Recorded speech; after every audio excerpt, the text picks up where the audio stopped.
ইসরাফিল এবার তৃতীয় ফুৎকার দিবে। তৃতীয় ফুৎকার দেওয়ার সাথে সাথেই পৃথিবীর বিভিন্ন প্রান্ত থেকে, মহাবিশ্বের বিভিন্ন প্রান্ত থেকে মানুষের জিনগুলো দাঁড়াতে শুরু করবে। বিমান দুর্ঘটনায় যারা মারা গিয়েছে, ছাই হয়েছে, ছাই থেকে উঠে দাঁড়াবে। তিমি মাছের খাবার হয়ে সাগরের মধ্যে মিশে গিয়েছিল, সাগর থেকে দাঁড়াতে শুরু করবে। পাহাড়ের মধ্যে যারা মারা গিয়েছে, পাহাড় থেকে উঠবে। মানুষগুলো কবর থেকে উঠবে, যে যেখানে মারা গিয়েছে সেখান থেকে দাঁড়াবে। মিনহা খলাকনাকুম ওয়া ফিহা নুঈদুকুম ওয়া মিনহা নুখরিজুকুম তারাতান উখরা। মাটি থেকে বানালাম, মাটির কবরে পাঠালাম, আবার মাটির কবর থেকে দাঁড় করায় দিবে কে? মানুষগুলো দাঁড়াবে। মুমিন বান্দারা চোখ কচলাতে কচলাতে বলবে, মাম বাআসানা মিন মারকাদিনা। قالوا من بعثنا من مرقدنا هذا ما وعد الرحمن وصدق المرسلون। মুমিন বান্দারা চোখ ডলতে ডলতে বলবে, ঘুম ভাঙালো কে? ঘুম ভাঙালো মরার কুকিলে।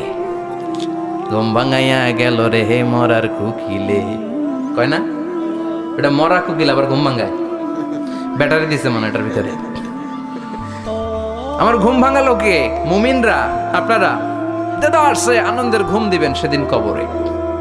তিনটা প্রশ্ন আপনারে করা হবে। মার রব্বুক, তোর রবের নাম কি? তোমার ধর্মের নাম কি? এই লোকটারে চিনো নাকি? ওনার নাম কি?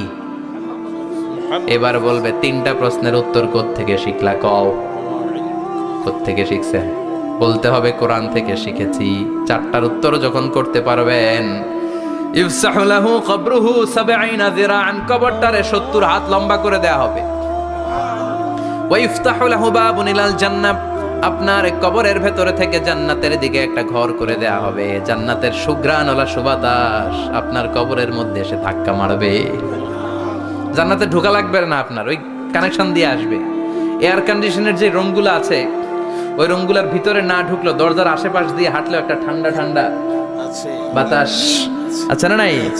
দেহের মধ্যে লাগে। জান্নাতে আপনার ঢোকা লাগবে না, কবরের মধ্যে শুয়ে শুয়ে জান্নাতের সুবাতাস পাবেন। এবার বলবে ফায়ুলবাসু লিবাসু আহলিল জান্নাহ, জান্নাত থেকে আনা 2টা জান্নাতি সেট পোশাক আপনারে পরিয়ে দেয়া হবে। এবার আপনারে বলা হবে আহলান ওয়া সাহলান, কংগ্রেচুলেশন, খোশ আমদেদ, তোমার জন্য কংগ্রেচুলেশন, সুস্বাগতম। তিনটার পরে চতুর্থ প্রশ্নের উত্তরও পেরেছ, জান্নাতের পোশাক তোমারে পরিয়ে দিলাম, আর কোনো কাজ নাই, এবারের মতো খেলা শেষ, এবার ঘুমাও। কি করো? কথা বলেন, ঘুমাও। নাম কানাউমিল আরুস, বাসর রাতে বর যেমনি কনেকে নিয়ে শান্তির ঘুম দেয়, এরকম ঘুম দাও। তোমার ঘুম কেউ ভাঙাতে পারবে না ইসরাফিলের 3 নাম্বার ফুৎকার ছাড়া। সুবহানাল্লাহ পড়বেন না? সেই ঘুম ভেঙে যাবে, চোখ ডলতে ডলতে বলবে, মাম বাআসানা মিন মারকাদিনা হাযা মা ওয়া'দার রাহমান ওয়া সাদাকাল মুরসালুন। ডলতে বলবে, কে আমাদের ঘুম ভাঙালো? ফেরেশতারা বলবে, হাযা মা ওয়া'দার রাহমান, এটা সেই দিন যেদিনের ওয়াদা দিয়েছে কে? আজকের দিনটা হলো ফাইনাল দিন। আজকের খেলাটা হবে ফাইনাল খেলা, দ্য ফাইনাল ডে। আজকে বিচারের দিন। ওই যে শুনছিলা জাররা জাররা বিচার হবে, ওই বিচার আজকে অনুষ্ঠিত হবে। পৃথিবীর বুকে যে বিচারগুলো হয় নাই, সেদিন ওই বিচারগুলো করবে কে? পৃথিবীর বুকে যে ধর্ষণের বিচার হয় নাই, ওই দিন ওই ধর্ষণের বিচার আছে না নাই? পৃথিবীর বুকে যে অন্যায় ভাবে বিচার বহির্ভূত হত্যাগুলো করা হয়েছে, ক্রস ফায়ার গুলো দেওয়া হয়েছে, গুম করা হয়েছে, খুন করা হয়েছে, সেদিন এই বিচারগুলো আছে না নাই? পৃথিবীর বুকে জুলুম করে একজনের জমি আরেকজন মাইরা খাইছে, ওনার দাপট ছিল, ওনার উপরে কোনো কথা ছিল না গ্রামে, কিন্তু কিয়ামতের ওই কঠিন দিনে এগুলোর বিচার আছে না নাই? বিচার যদি না থাকতো, all the worldly life it's a joke. বিচার না থাকলে পৃথিবীটা এটা একটা জোক, এটা একটা খেলাধুলা। অবশ্যই বিচার থাকতে হবে, বিচারের কাঠগড়ায় তোমাকে দাঁড়াতে হবে। চিল্লা এখন ঠিক কিনা? সবাই দাঁড়াবে। The day of resurrection, the day of কিয়ামা, আল কারিআ মাল ওয়া মা আদরাকা মাল। বিশ্বনবী বলেন, উলঙ্গ হয়ে দাঁড়াবে সব। ইহশারুন নাসু ইয়াউমাল কিয়ামাতি হুফাতান উরাতান মুশাতান গুরলা। সেদিন মানুষগুলো উলঙ্গ, গায়ে জামা নাই, পেটে দানা পানি নাই, পায়ের মধ্যে জুতা নাই, সব উলঙ্গ। ভাবতেছেন না খালি শুনতেছেন? ভাবতেছেন যে ওই দিন আপনিও দাঁড়াবেন, আমিও দাঁড়াবো, আমাদের সবাইকে দাঁড়াতে হবে। অবশ্যম্ভাবী, ওইটা থেকে পার পাওয়ার কোনো সুযোগ আমাদের নাই। চিল্লা এখন ঠিক কিনা?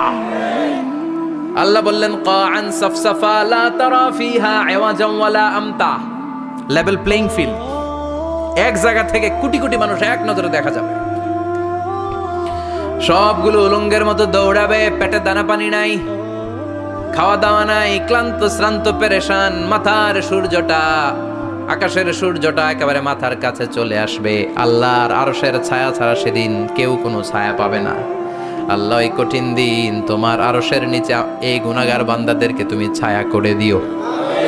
আল্লাহর আরশের ছায়া ছাড়া সেদিন কোনো ছায়া নাই। সূর্যের তাপে মাথার মগজগুলো ভাতের মাড়ের মতো গলে গলে নাকের ছিদ্র দিয়ে কানের ছিদ্র দিয়ে বেয়ে বেয়ে পড়বে।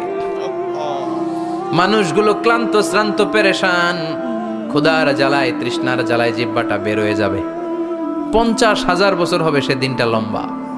কয় হাজার? 50,000 বছর। পাগল হয়ে যাবে মানুষ, পাগল। মা এসে বললেন ইয়া রাসূলুল্লাহ, ইয়া হাবিবাল্লাহ, ভয়ঙ্কর সেদিন মানুষগুলো দাঁড়াবে, নারী পুরুষ কারো গায়ে জামা নাই। তাহলে কি মানুষের লজ্জা লাগবে না? Don't they feel any shy, any shame? No shame, কোনো লজ্জা থাকবে না? কাপড় না থাকলে লজ্জা লাগার কথা না? মায়ে সেটাই বললেন নবী, ওই কঠিন দিন কারো গায়ে জামা নাই, তাহলে কি লজ্জা শরমের কোনো ব্যাপার নাই? বিশ্বনবী বলেন আয়েশা রে, ওই দিনটা এত ভয়ঙ্কর, কার গায়ে জামা আছে কার গায়ে নাই টেরও পাওয়া যাবে না। ইয়াউমা ইয়াফিরুল মারউ মিন আখিহি ওয়া উম্মিহি ওয়া আবি, নিজের সাথে মিলান, সবাই নিজের নিজের মায়ের সাথে মিলান। সেদিন ভাইকে দেখে ভাই পালাবে, আপনার ভাইকে আপনি পরিচয় না দিয়ে পালিয়ে যাবেন। আপনার ছোট বোনটারে দেখে পরিচয় না দিয়ে আপনি দৌড়াবেন। আপনার কলিজার টুকরা সন্তানটারে নাকি আপনি চিনবেন না। আপনার প্রিয়তমা স্ত্রী আপনারে চিনবে না, আপনি তারে চিনবেন না। বাবা আপনারে পরিচয় দিবে না, মা পরিচয় দিবে না। যেই মা ছেলের জন্য নিজের জীবন বিলিয়ে দেয়, আছে না নাই? যেই বাবা ছেলের সন্তানের কল্যাণের জন্য নিজের জীবনটারেও বিলিয়ে দিতে কুণ্ঠাবোধ করে না, ওই বাবা ছেলেরে পরিচয় দিবে না। মা মেয়েরে চিনবে না, বন্ধু বন্ধুরে চিনবে না, পীর সাহেব মুরিদরে চিনবে না, মুরিদ পীর সাহেবরে চিনবে না, মুসল্লি ইমাম সাহেবকে চিনবে না, ইমাম মুসল্লিকে চিনবে না, নেতা কর্মীরে চিনবে না, কর্মী নেতারে চিনবে না, কেউ কাউরে চিনবে না। সাধারণ মানুষ আপনারে কি করবে? নবীরাও বলবে ইয়া নাফসি। সব নবীর মুখের জিকির ইয়া নাফসি, ইয়া নাফসি। বাঁচানোর কেউ নাই। 50,000 বছর মানুষগুলো ছুটতে ছুটতে সৈয়দনা আদম আলাইহিস সালামের কাছে যাবেন। নূহ আলাইহিস সালাম, ইব্রাহিম আলাইহিস সালাম, মূসা আলাইহিস সালাম, সবাই বলবে পারবো না, আমাদের পক্ষে করা কিছু সম্ভব